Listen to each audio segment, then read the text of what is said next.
Grappler, and welcome to my podcast. Returning on the podcast today, we have Helio and Rickson Gracie Coral Belt Professor Pedro Sauer. So we talk about Brazilian politics in this episode, especially with regards to the recent history of the military and the civilian governments. Talk about corruption, the favelas, indoctrination, the welfare state. We talk about Jair Bolsonaro's recent election victory, how he won, especially with the mainstream media so much against him.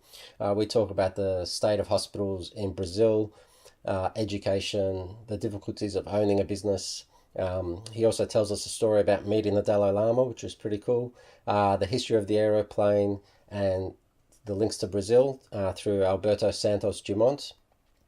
We also touch on a brief bit of Petropolis history, the biggest mistakes in Jiu-Jitsu, the best example of Jiu-Jitsu changing lives, especially with regards to bringing balance and the social benefits of Jiu-Jitsu, development of Jiu-Jitsu, especially with regards to Australia, the importance of a program, the strategy of self-defense, and longevity. So I hope you guys enjoy this episode, and we'll catch you on the other side. Us.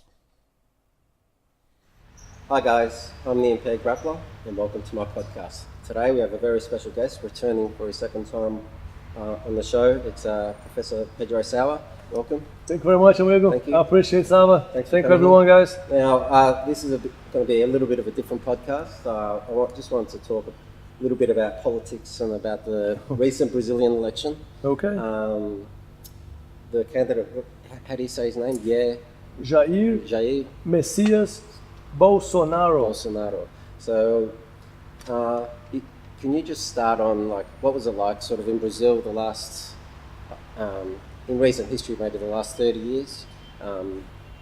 Just like the sentiment on the street, the economics and how, people were living as well.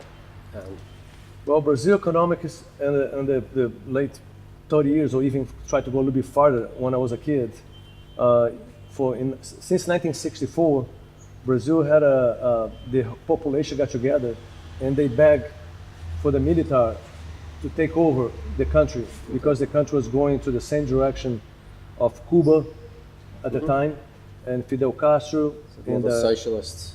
Kind of socialist, communist, a little bit, Marxism. They tried to implement that. They implemented that in Cuba, and the next line was Brazil. And the people didn't want that, and they asked for the military takeover. Brazil used to be, the economy was horrible. The country was very, very poor. No good technology. Nothing. It was nothing to be proud of. And the military, they came to power, basically in 1964, and they stayed until 1985. Okay. It was a long period of time in power. In the meantime, was a lot of fighting. There was a lot of people fighting against the government. A lot of people, they said that the guy in exile because they have to run from the military government. But after I studied a little bit, apparently Brazil never expedite one exile letter. So they never officially exiled anyone. They never been exiled. They call themselves, the way how they call that, they call it fugitives. People just flee out of the country because they're scared to go against the military government. But we just got to see the numbers. We have to see what they've done. We have to study history. And apparently what they've done in Brazil, they brought Brazil from the 64 economy down to 7. And they did an incredible amount of good things for Brazil. Yep. And of course, yes, it was a little bit too long, but there was a war at the time between the politics, between the socialists. There was a lot of confusion at the time. But the bottom line, the period of time was over. 1985, they elected a civilian president, a guy who came to and every so on after that. And every president of Brazil is millionaire. Since after the military government. Since the military, okay. Before the military government, all the 5 presidents, they died poor. So there was no corruption? There was no corruption. And after that, they came back. All the guys that was fighting against the politics, they came back, they took power, and they decided to implement an ideology. Okay, so from when they got in power, the more civilian government rather than military government, from then till today, how has it been?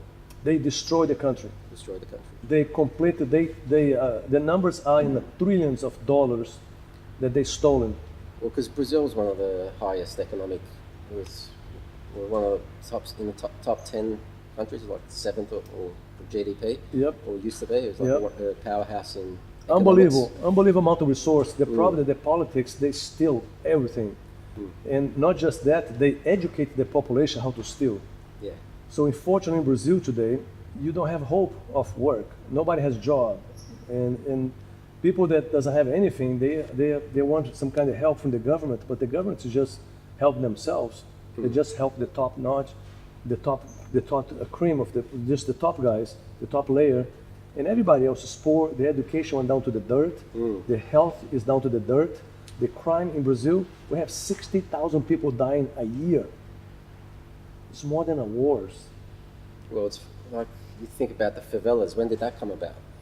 Well, that's after the military government, the favelas exploded all over. And the problem is not the favelas. Favelas got a lot of good people. Majority of people who live in favelas, they are good people. The minority of guys who are selling drugs, that have no hopes, they go and they convert all the kids. The little kids, they see, well, the drug dealers, they have all the girls, they have jewelry, they have all kind of stuff. I want to be just like him. And they spread this all over Brazil. That's what happened there. All right. So, how did he win? Like, because he got stabbed, and he was out of he was obviously recovering for a while, and it was a bit touch and go there. But he missed out on doing a lot of campaigning.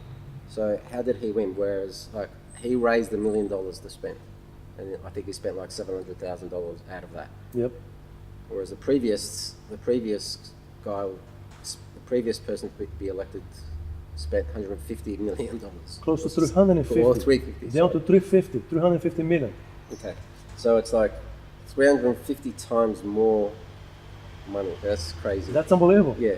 So, and can you talk about, and also, you mentioned how he's the only person in the politics that hasn't been indicted for corruption or.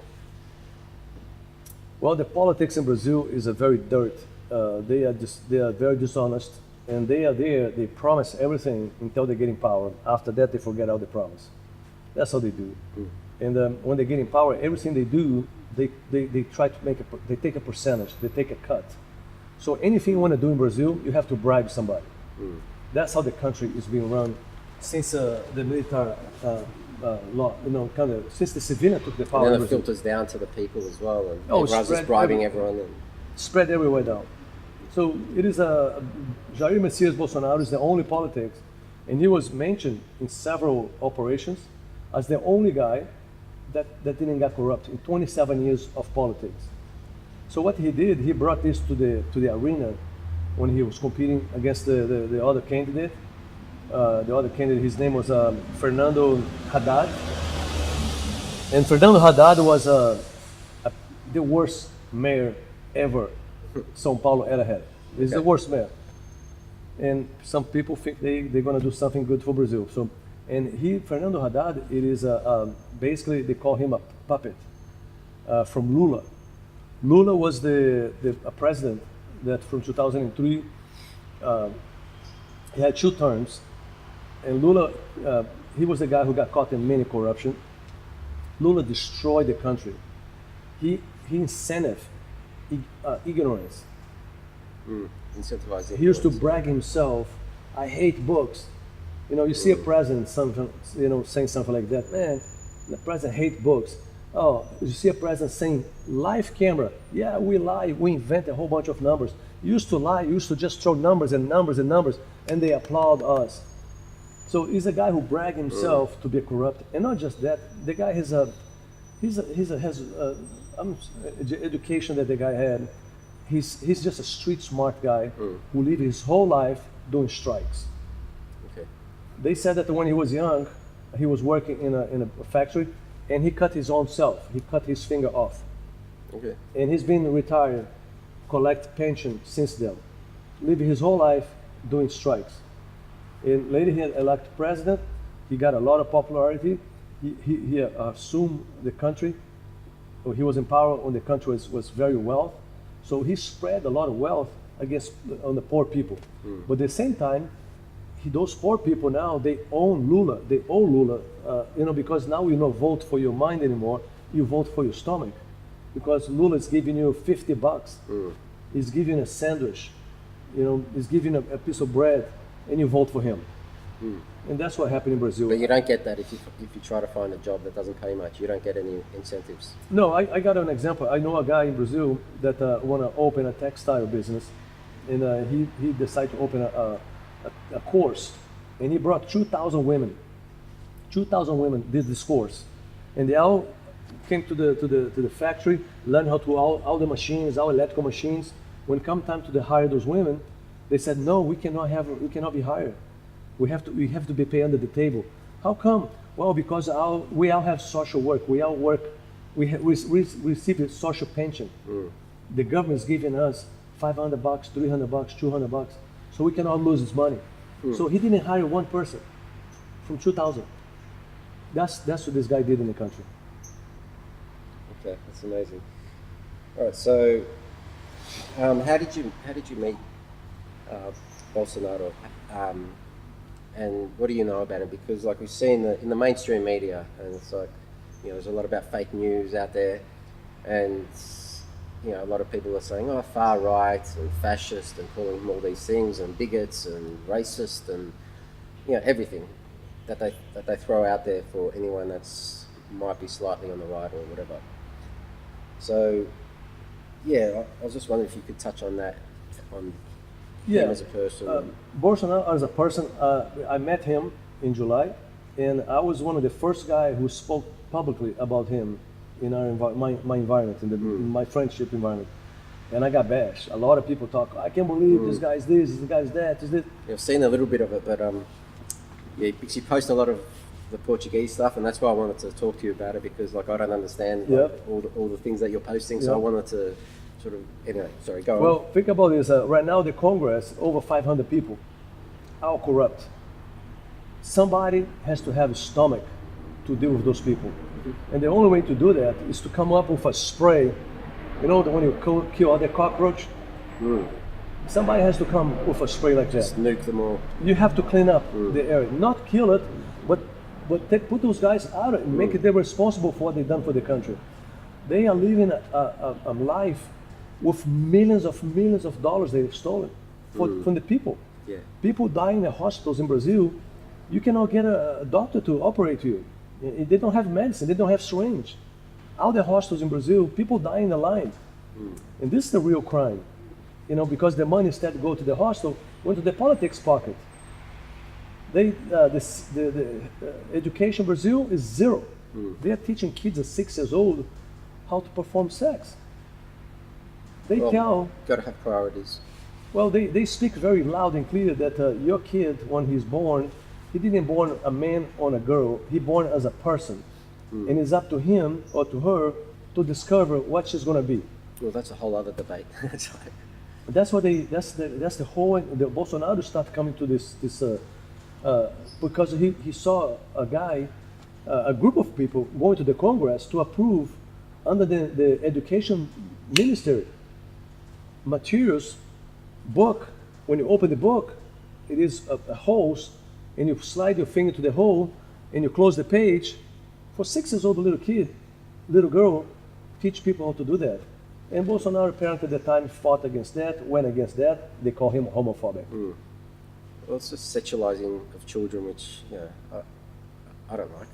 I'm against that. It's nothing to do with little kids got to go to school to learn history, scientists, to learn math, physics, chemic, not to learn ideologies. That's right. And that's what they did in the country. They destroyed the country. Every person who got education in Brazil, and right now they're on the 30s, around 30 years old or below, they all been corrupt with ideologies. Well, these ideologies are, like you said, they corrupt, but they're an easy answer. It's easy. You have the answer to everything. Easy, especially if you don't want to work. Exactly. If you want somebody to feed you for the rest of your life, you give the guy a fish every day. if you want somebody to be successful, you teach him how to fish. Yeah. And in Brazil, they give the fish every day. That's what they did over there. Yeah, well, so the people came out and voted for him. So do you think he'll succeed because of that? So do you think the people are all waking up? Well, what they're being told in the media versus no, what we they still see? have a lot of people against. Of course, they've been educated. It's going to be only time is going to change that. You're going to have time. You got to have faith. No, when the election was going, yeah, you can say whatever you want. But after somebody won the election, there's nothing else you can do. You know, you just have to accept. That's right, and you should support the person that won. You got to support the person because that's the will of the people. Yeah, because now is for the well-being of the country. I don't care. I respect your ideology. I respect your wishes. I respect anything that you do. But man, if somebody's in power and there's no way you can take him out of power, you cannot blink your eyes and the guy going to drop the powers. You cannot point a finger at him. He's going to drop out. No, he's going to be there. So why not? Right now, the best to do is to team up, be positive, and try to see change. And you see a lot of change. I already seen a lot of change happening. A lot of people change already. Okay, so yeah, it could be a positive thing. So hopefully this, because like there's worldwide people are sort of rebelling against the people in charge dictating everything that we're doing. It's like and a lot of criticism against it and calling it fascism and Nazi, but that's like people don't understand history and they don't see that what their ideology is exactly the same as what caused hundreds of millions of deaths in the last century. And it's like people don't know. They don't know, and they just because it sounds good and it's easy and it makes you be virtuous. Yeah, they tell you what you want to hear, and they support you in a way, but the history tells a different story. That's right. If you analyze history, it tells a different story. And this guy stood up for complete against that. He's a hard worker. He wants to see people to succeed. He wants the country to start making trade deals with the whole entire world, not with only countries that's have the same ideology. In the TPP and all that. He wants to open up. That's what it is. And we're going to see change. He put a minister called Ministério da Fazenda. Is a guy, his name is Paulo Guedes, who is a genius, super intelligent guy. I got to know Paulo Guedes many years ago when I was a broker. He used to be my boss friend. And those guys was incredible genius. They studied their whole life. They're very bright people. They can tell economy of every corner of the world. They can tell how the economy is going to work in Greece, in Turkey, in China, Japan. They can tell exactly how they study all those in and outs. Now this guy want to open up. You want to lower taxes. You want to make the country way more friendly towards all the people. You want to make incentive people to have a job there. Real freedom. I have a business in Brazil. I have a bed and breakfast in Brazil. You have no idea how much I suffer to keep the bed and breakfast open. I have 9 employees on the bed and breakfast. Cost me twice amount of the money, and the employees receive only half. The government bites. Bureaucracy. No, the government would take almost 50% in taxes. And when somebody pays you electronically, is that electronic deducted from your account? Goes to the government. And what they do, they steal money. They burn money. You see guys buying jets, private jets, travel all over the world, buying mansions, driving incredible amount of cars. And they're doing money, they're just sucking money out of the government. That's what they do. Yeah. It's just like building up bigger and bigger bureaucracy. It's just like for what? You build, you make it very difficult for you to run a business, for you to sell an easy way with bribery. So you want to get something done, bribe the guy over there, you get it done. You want to go for the normal hoops, it's going to take a few years. Well, you need to incentivize big business by not taxing them out of everything. So for the past 4 years, they have 270 multinational business that left Brazil. The dollar in Brazil was 2 to 1 real, went to 4 to 1 real.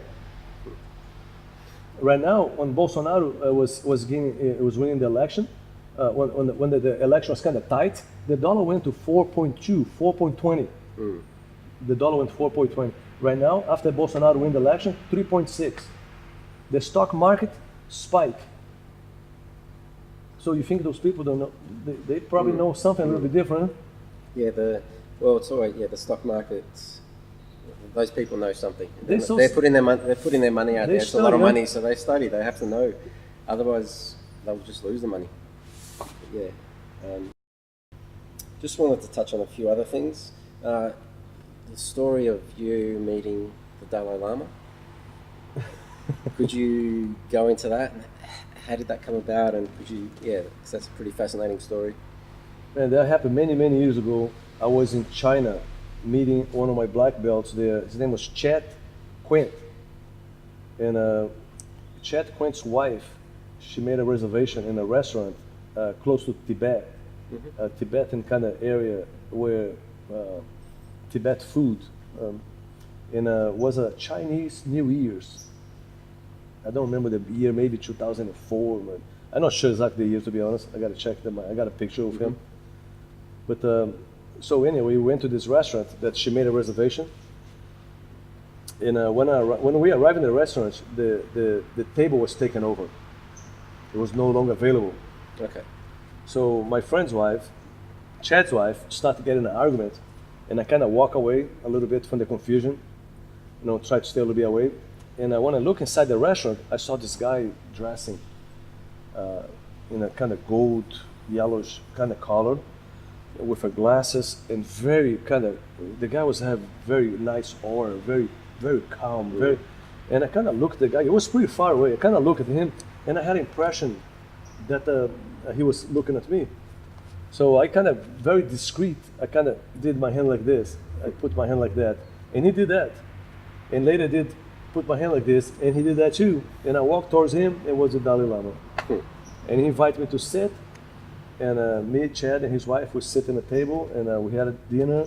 The show that we went there, it was a specific show of the Dalai Lama crew. It was a woman, a Tibet woman, that was doing all the singing. And we had a great view, and it was a great time. I took pictures of him. And one of the unbelievable occasions. Okay. Great guy. So, like, what do you discuss with the Dalai Lama at dinner? Yeah. No, we didn't he's talk. He's just a normal person. No, he just pretty much blessed. He put the hand. He kind of give us a spot, and it was like 50 people there. So we didn't talk. We didn't socialize. Okay. He just basically invited us, put us on the table, and he was very nice. He got up. He moved. All the bodyguards moved out of the way. He put the hand on my head. Yeah, I think there's something with that like you recognized his aura, but I think he recognized your aura as well. Just peaceful, walking away from, just not wanting to be violent, not wanting to get involved in no trouble, just be peaceful. It probably happened. He probably saw some kind of. Yeah, fair enough. Can you talk about it? The history of the aeroplane with regards to Brazil and like a place in Cyprus. In Petropolis. Well, the history of Aeroplane. We have to talk about Aeroplane. Cannot talk about glider. It's the kind of difference, huh? So basically, at the early days, in the early 1900s, was a lot of people trying to fly, and the Wright brothers, they push a glider out of Kitty Hawk, and it was a very kind of flight. They just went, and it was in a track. They pushed this glider out of the track, and they flew, and they land right there. It was just one, and they flew. They got lift. But if you understand the history of an airplane, the word airplane is something heavier than air that can take off and land on your own power, on your own will. A glider needs a little push. So in France, during the same time, after the Wright brothers, but very similar time, this guy, Brazilian guy, his name is Alberto Santos-Dumont. He got in an airplane and he flew around the Eiffel Tower in front of thousands of people. So they call him the father of the aviation. But the Wright brother is the one that did the first, they recognized in America, And so once in a while I make a joke, and when I go to the museums, I ask the guide, and I say, "Sir, what's the difference between a glider and an airplane?" And I just wonder, because a glider, I understand you have to be pushed. That's what the Wright brothers did, or they took off on their own will. So how can you say that's the first airplane? So that's how Brazilians do it. And I believe that if you go to Europe and you see all the European database and all the historical, they mention about Alberto Santos-Dumont. By the way, he's the kind of guy, the first time they put a watch on the wrist was for him. Okay. So the First watch, wristwatch. Cartier, Cartier, yeah. Cartier, the first time they put a watch on the wrist was because Santos-Dumont was flying an airplane and he had to look instead.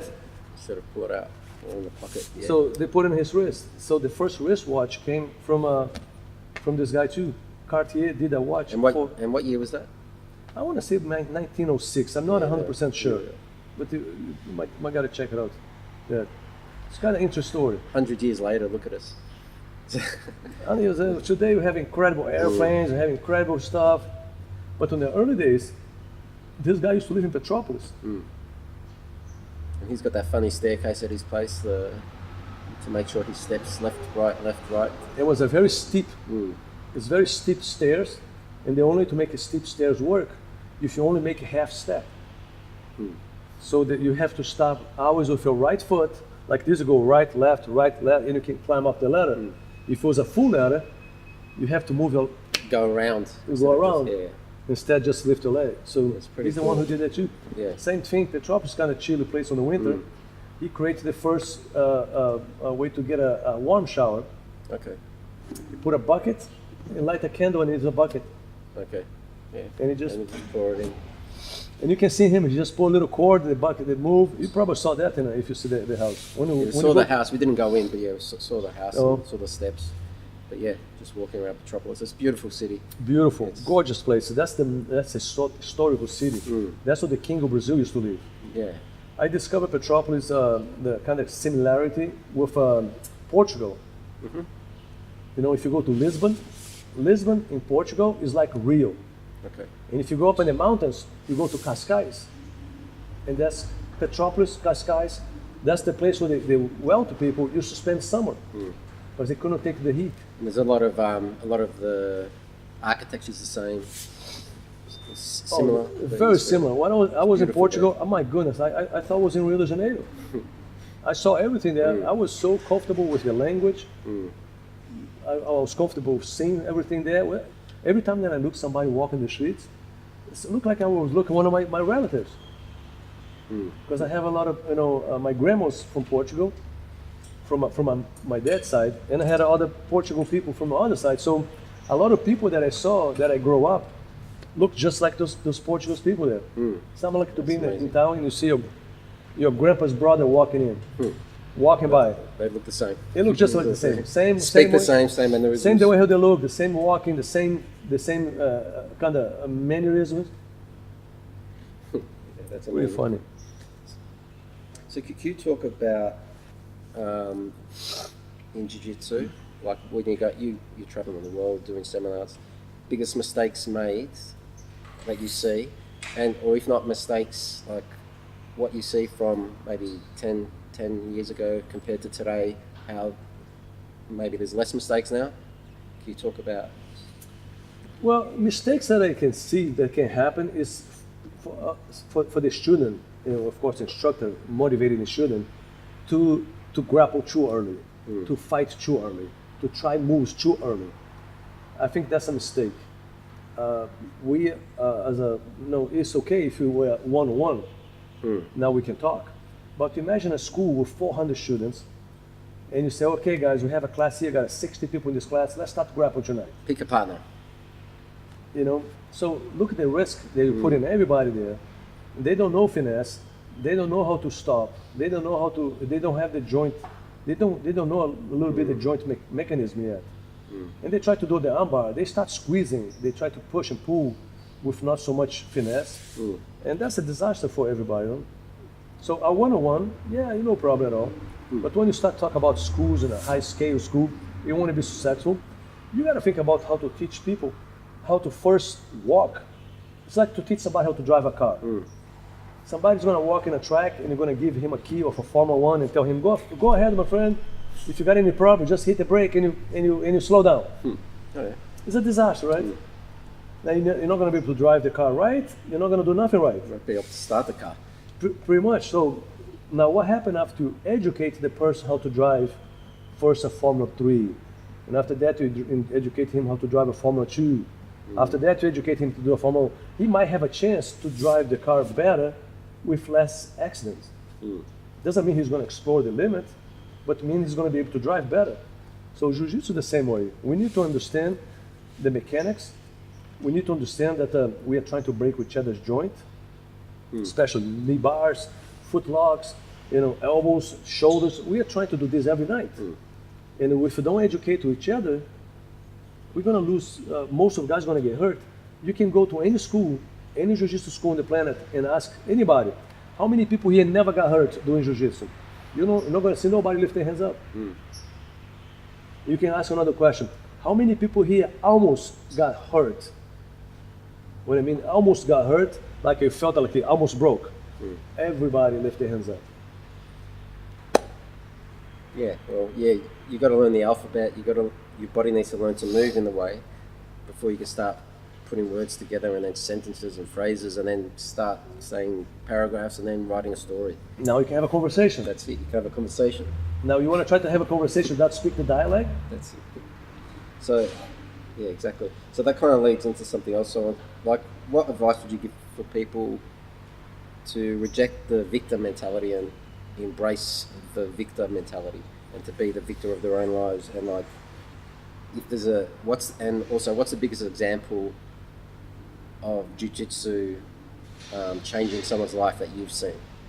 The biggest example I see, I can say my life. I grew up as a kid. I thought I was crazy. I believe I was crazy. I got called so many times. I heard so many times that Pedro was crazy that I end up believing. And crazy people, I don't believe too much in crazy people. I believe in level of, we all have our level. We all have a little bit of intensity. And some people, the only thing we need is to control that. We just need to be educated.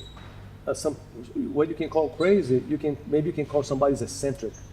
Yes. Maybe you can call somebody a little bit too smart to one side, and he doesn't take care of himself in the other side.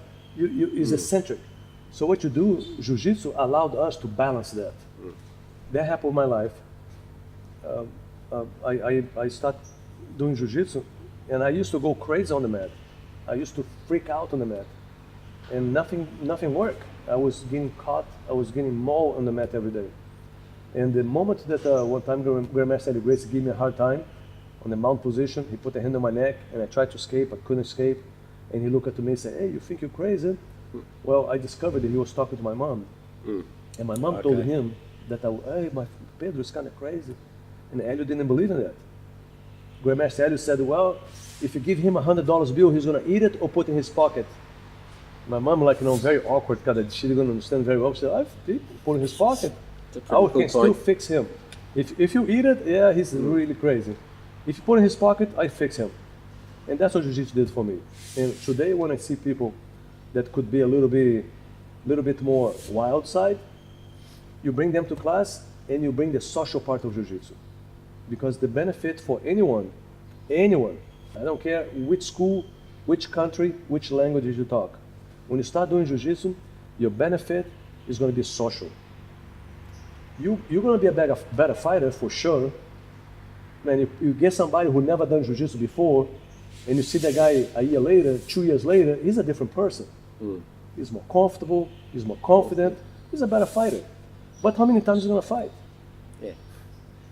Rarely these days. Yeah, barely. You go to America, I'm like, man, I'm here in America, but nobody fights in America. Everybody here is very nice, they're very respectful. They come face to face, they scream to each other, but they don't fight. In Brazil, you arrive in a zone, boom, somebody's already punched. So Jiu-Jitsu there was more necessity. In America, it's not necessity. Over here in Australia, it's not necessity either. It was developed in the fire, in the furnace. Yep. Sure. Okay, so just finally, how do you see the future of Jiu-Jitsu, just like worldwide and in Australia, and how you've seen the development just in Australia with the guys here, with Murat, with Field and everyone, and like, how you've seen them develop from, since they joined your association to sort of now? Well, just think about that. The first time I came here to Australia, the only place that I did a seminar was over here, Nexus.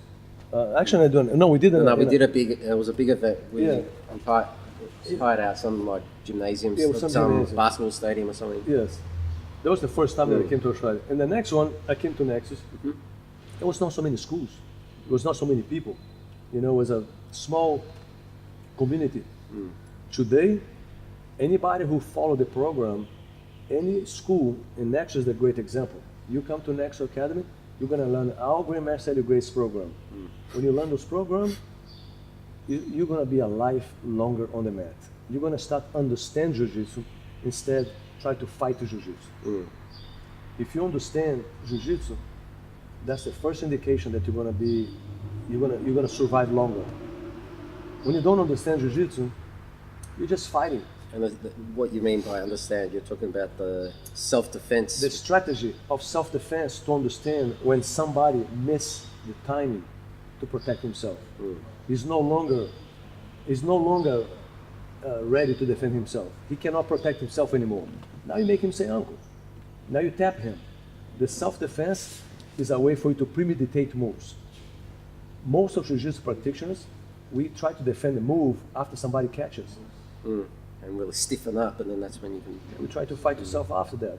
And a lot of athletic guys, they will fight themselves out. They fight, they get out, they escape, using a good physical skills, your own abilities. But you cannot multiply yourself.